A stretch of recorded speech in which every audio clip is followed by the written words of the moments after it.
दिनै आं नोंथांमोननि गेजेराव मोनसे गोनां खोथाखौ आं फोरमायनो नागिरदों बर' रावनि गेजेरजों जायखौ आं दैहाय बै गेस्ट हाउसआवहाय फुंनि समाव आं एसएमएसआव बुंबाय नाथाय आं बर'आव बुंनो नागिरदों।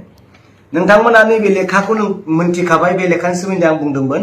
बे लेखानि उद्देश्यआनो जाबाय बे क'क्राझार डिस्ट्रिक्टनि पिनारडि 15 फाइनेन्सनि खामानि।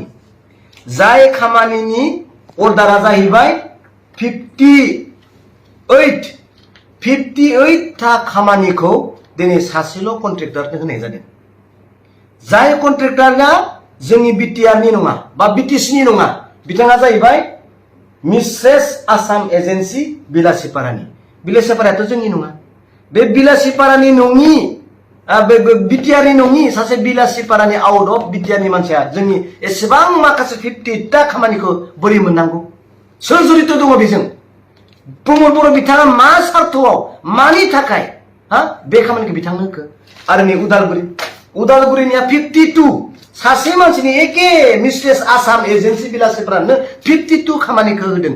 110टा 110 खामानिखौ बे सासे मानसिनि होनाय जादों। मा सर्त दं? एबसुनि दैदेनगिरिफोरा मानो मोनाखै? एमबिबिनि दैदेनगिरिफोरा दिनै मोनसेखौनो मोनाखै। सासे मानसिया 110टा बोरै मोनदों?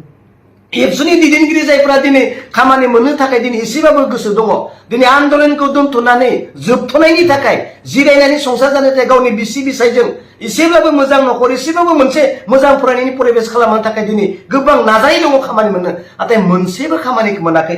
सासे मानसियानो 110टा खामानि, कौटि खामानि। बे मानसियाबो जोंनि बिटिसिनि नङा, जोंनि बिटिआरनि नङा, आउट अफ बिटिआरनिसो, जायहा दिनै बिलासिपारानि मिस्ट्रेस आसाम एजेन्सि। मा सर्त दं? दिनै बेखौ बुंनो आंहा दिनै गोरोन्थि जागोन नामा? आंनो नाङा, आंनो मोनसेबो खामानि होनो नाङा। नाथाय जायफ्रा दिनै सरकाराव दङ, बिटिआरनि रायजो राजाफोर दङ, बिटिआरनि बेकार सेंग्राफोर दङ, एमडिबिफोर दङ, एक्स एबसुफोर दङ, बिथांमोननो जों दिनै खुसि मोनगोन। दे आं बुंखाबाय। आरो नै जोंहा बड'लेण्ड गेस्ट हाउस कनस्ट्राक्शना 3,55,00,000 लाख, रिपेयारिंआ जाहैबाय 2,80,00,000 लाख। बोरै बनायगोन बेखौ?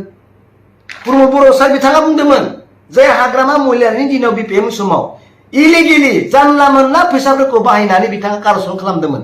नोंथाङा बुंदों प्रमद बर' सार जे जोङो ओरैबायदि सिस्टेमाव जोङो दिनै फैसाखौ इउज खालामदों।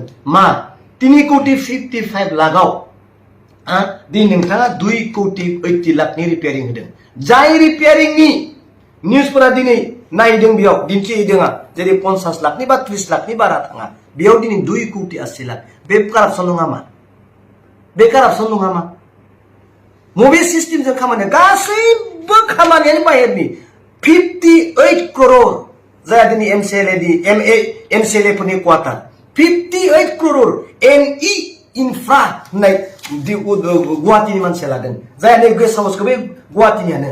बेसेबां गिदिर स्किम, फिसाबाबो 20 लाखबाबो 15 लाखबाबो 50 करोड़बाबो 80 करोड़बाबो सोब गासैबो बिटिआरनि बाहेरनि गोजा। बिटिसिनि मानसिया माखौ जागोन? जोंनि बेकार सेंग्राफोरा माखौ जागोन? बिनि थाखायनो दिनै बिटिआरनि अबस्थाया दिनै गाज्रि। दिनै आं बेखौनो बुंदों, आं नंगौखौ बुंदों। आंनियाव लेखा दं, लेखाया माब्लाबाबो नंखाय जानो हाया। नोंथांमोना मोनगोन, आङो दिन्थिगोन अफिस नोंथांमोननो आं बेखौ फरवार्ड खालामगोन जायफोरा आंनियाव नाम्बार दङ। आं बारा गोबाव बुंनो सानाखै। बे गासैबो खामानिया बिटिआरनि बाहेरनि कन्ट्रेक्टरा आं दिनै नोंथांमोननि सायाव बुंबाय। Thank you.